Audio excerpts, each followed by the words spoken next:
ನಮಸ್ತೆ ಫ್ರೆಂಡ್ಸ್, ನಂದಿ ವ್ಲಾಗ್ಸ್ಗೆ ಸ್ವಾಗತ ಸುಸ್ವಾಗತ. ನಿಮ್ಮೆಲ್ಲರ ಅಚ್ಚುಮೆಚ್ಚಿನ ಕಾರ್ಯಕ್ರಮ ಅನ್ನೋದು ಬಿಗ್ ಬಾಸ್.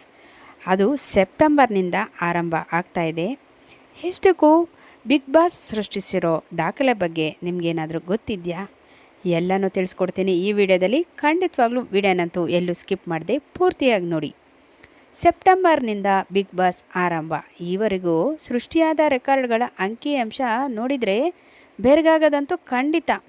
ಈ ಬಾರಿ ಸೆಪ್ಟೆಂಬರ್ ತಿಂಗಳಿನಿಂದ ಎಲ್ಲ ಭಾಷೆಗಳ ಬಿಗ್ ಬಾಸ್ ಆವೃತ್ತಿಗಳ ಏಕಕಾಲಕ್ಕೆ ಆರಂಭವಾಗಿರುವುದು ವಿಶೇಷ. ಬಿಗ್ ಬಾಸ್ ಕನ್ನಡ ಸೀಸನ್ 13 ಮೂಲಕ ಕಿಚ್ಚ ಸುದೀಪ್ ಸಹ ನಿರೂಪಣೆಗೆ ಮರಳಿದ್ದಾರೆ.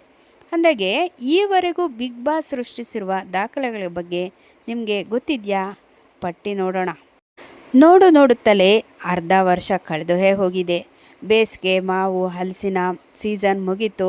ಈಗ ಏನಿದ್ರೂ ಬಿಗ್ ಬಾಸ್ ಸೀಸನ್ ಈ ವರ್ಷ ಸೆಪ್ಟೆಂಬರ್ ತಿಂಗಳಿನಿಂದ ಬಿಗ್ ಬಾಸ್ ಸೀಸನ್ ಶುರುವಾಗಲಿದೆ. ಬರೀ ಕನ್ನಡದಲ್ಲಿ ಮಾತ್ರವಲ್ಲದೆ ಒಟ್ಟು 6 ಭಾಷೆಗಳಲ್ಲಿ ಸೆಪ್ಟೆಂಬರ್ನಿಂದ ಏಕಕಾಲಕ್ಕೆ ಬಿಗ್ ಬಾಸ್ ಆರಂಭವಾಗ್ತಾ ಇದೆ. ಹೊಸ ಪ್ಲಾನ್ ಏನು ಅಂದರೆ, ಇದೇ ಮೊದಲ ಬಾರಿಗೆ ಕನ್ನಡ ಸೇರಿದಂತೆ ಒಟ್ಟು 6 ಭಾಷೆಗಳ ಬಿಗ್ ಬಾಸ್ ಆವೃತ್ತಿಗಳು ಸೆಪ್ಟೆಂಬರ್ ತಿಂಗಳಿನಿಂದ ಏಕಕಾಲದಲ್ಲಿ ಪ್ರಸಾರವಾಗಲಿವೆ. ಕನ್ನಡ, ಹಿಂದಿ, ತಮಿಳು, ತೆಲುಗು, ಮಲಯಾಳಂ ಮತ್ತು ಬಾಂಗ್ಲಾ ಭಾಷೆಯಲ್ಲಿ ಸಹ ಬಿಗ್ ಬಾಸ್ ಹೊಸ ಸೀಸನ್ಗಳಲ್ಲಿ ಸೆಪ್ಟೆಂಬರ್ ತಿಂಗಳಿನಿಂದ ಜಿಯೋ ಸ್ಟಾರ್ ಟೆಲಿವಿಷನ್ ನೆಟ್ವರ್ಕ್ ಹಾಗೂ ಜಿಯೋ ಹಾಟ್ಸ್ಟಾರ್ OTT ಪ್ಲಾಟ್ಫಾರ್ಮ್ನಲ್ಲಿ ಏಕಕಾಲಕ್ಕೆ ಲೈವ್ ಬರಲಿದೆ.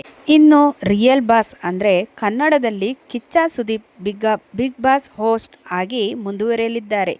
ಹಿಂದಿಯಲ್ಲಿ ಸಲ್ಮಾನ್ ಖಾನ್, ಹಾಗೆ ತಮಿಳಿನಲ್ಲಿ ವಿಜಯ್ ಸೇತುಪತಿ, ಹಾಗೆ ತೆಲುಗುನಲ್ಲಿ ನಾಗಾರ್ಜುನ ಮತ್ತು ಮಲಯಾಳಂನಲ್ಲಿ ಮೋಹನ್ ಲಾಲ್ ಎಂದಿನಂತೆ ಬಿಗ್ ಬಾಸ್ ನಿರೂಪಕರ ಸ್ಥಾನ ತುಂಬಲಿದ್ದಾರೆ.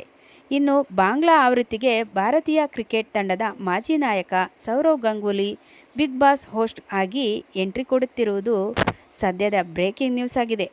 ಭಾರತೀಯ ಕಿರುತೆರೆ ಇತಿಹಾಸದಲ್ಲಿಯೇ ಅತ್ಯಂತ ದೊಡ್ಡ ರಿಯಾಲಿಟಿ ಶೋ ಅಂದರೆ ಬಿಗ್ ಬಾಸ್. ಈ ಶೋ ಭಾರತದಲ್ಲಿ ಶುರುವಾಗಿ 2 ದಶಕಗಳು ಉರುಳಿವೆ. ಬಿಗ್ ಬಾಸ್ ಹಿಂದಿ ಸ್ಟಾರ್ಟ್ ಆಗಿ 19 ವರ್ಷಗಳಾಗಿದ್ದು ಈಗ 20ನೇ ವರ್ಷಕ್ಕೆ ಕಾಲಿಟ್ಟಿದೆ. ಕಳೆದ 19 ವರ್ಷಗಳಲ್ಲಿ 7 ಭಾಷೆಗಳಲ್ಲಿ 65+ ಸೀಸನ್ಗಳು ಟೆಲಿಕಾಸ್ಟ್ ಆಗಿವೆ. ಬಿಗ್ ಬಾಸ್ ಸೃಷ್ಟಿಸಿರುವ ದಾಖಲೆ ತಾನೇ ಏನು ಅಂತ ನೋಡೋದಾದರೆ, 2025ರಲ್ಲಿ 6 ಭಾಷೆಗಳ ಬಿಗ್ ಬಾಸ್ ಕಾರ್ಯಕ್ರಮ ಒಟ್ಟು 500+ ಮಿಲಿಯನ್ ವೀಕ್ಷಕರನ್ನು ತಲುಪಿದೆ. ಅಂದರೆ ನೀವು ನಂಬಲೇಬೇಕು, ಇದರ ಟೋಟಲ್ ವ್ಯೂವಿಂಗ್ಸ್ ಮಿನಿಟ್ಸ್ 438 ಬಿಲಿಯನ್. ಅಂದರೆ ಬಿಗ್ ಬಾಸ್ ವೀಕ್ಷಕರನ್ನೇ ಇಟ್ಟುಕೊಂಡು ಒಂದು ದೇಶ ಮಾಡಿದ್ದಾರೆ. ಅದು ಜಗತ್ತಿನ 3ನೇ ಅತಿ ದೊಡ್ಡ ದೇಶವಾಗಲಿದೆ ಅಂದರೆ ಖಂಡಿತ ಅತಿಶಯೋಕ್ತಿ ಅಲ್ಲ. ಹೆಚ್ಚು ಲೈವ್ ವೀಕ್ಷಕರು ಅಂತ ನೋಡೋದಾದರೆ ಬರೀ ಎಪಿಸೋಡ್ ಮಾತ್ರವಲ್ಲ, ಹೆಚ್ಚು ಮಂದಿ 24/7 ಲೈವ್ ಸಹ ವೀಕ್ಷಿಸುತ್ತಿದ್ದಾರೆ. ಜಿಯೋ ಹಾಟ್ಸ್ಟಾರ್ನಲ್ಲಿ 1.5 ಇಂಟು ಹೈಯರ್ ವಾಚ್ ಟೈಮ್ ಇದ್ದು 10ರಲ್ಲಿ 6 ಮಂದಿ ಬಿಗ್ ಬಾಸ್ 24/7 ಲೈವ್ ಫೀಡ್ ನೋಡುತ್ತಿದ್ದಾರೆ. ಲೈವ್ ವೀಕ್ಷಕರ ಟೋಲ್ ರೀಚ್ ಬರೋಬ್ಬರಿ 60 ಮಿಲಿಯನ್. ಅಂದರೆ 1 ಲಕ್ಷ ಜನ ಕೆಪಾಸಿಟಿ ಇರುವ ಬರೋಬ್ಬರಿ 530 ಸ್ಟೇಡಿಯಂ ತುಂಬಿದಂತೆ ಲೆಕ್ಕ. ಅಂದಾಗೆ ಲೈವ್ನ ಟೋಟಲ್ ವ್ಯೂವಿಂಗ್ಸ್ ಮಿನಿಟ್ಸ್ ಬಂದು 19 ಬಿಲಿಯನ್. ಹಾಗೆ ವೋಟಿಂಗ್ ಸಂಖ್ಯೆ ನೋಡೋದಾದರೆ ಕಳೆದ ಬಾರಿ ಸ್ಪರ್ಧಿಗಳಿಗಾಗಿ ಬಿದ್ದ ಟೋಟಲ್ ವೋಟ್ಸ್ ಬಂದು 9.32 ಬಿಲಿಯನ್.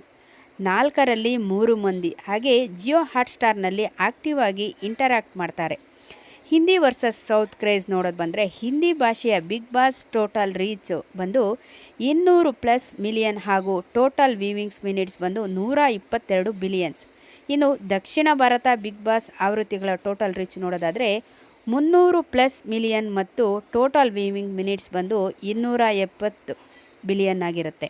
ನೋಡಿದ್ರಲ್ಲ, ನಮ್ಮ ಅಚ್ಚುಮೆಚ್ಚಿನ ಕಾರ್ಯಕ್ರಮ ಬಿಗ್ ಬಾಸ್ ಸೆಪ್ಟೆಂಬರ್ನಲ್ಲೇ ಶುರುವಾಗದೆ ಅಲ್ದಿರ ಅತಿ ದೊಡ್ಡ ದಾಖಲೆನೇ ಮಾಡಿದೆ ಅಂತ ಹೇಳ್ಬೋದು. ಇನ್ನೊಂದು ಹೊಸ ವಿಡಿಯೋ ಜೊತೆ ನಿಮ್ಮೊಂದಿಗಿರ್ತೀನಿ. ಅಲ್ಲಿವರೆಗೂ ನಮ್ಮ ನಂದಿ ಬ್ಲಾಗ್ಸ್ನ ವೀಕ್ಷಿಸ್ತಾ ಇರಿ. ವೀಕ್ಷಿಸಿದವರೆಲ್ಲರಿಗೂ ಧನ್ಯವಾದಗಳು.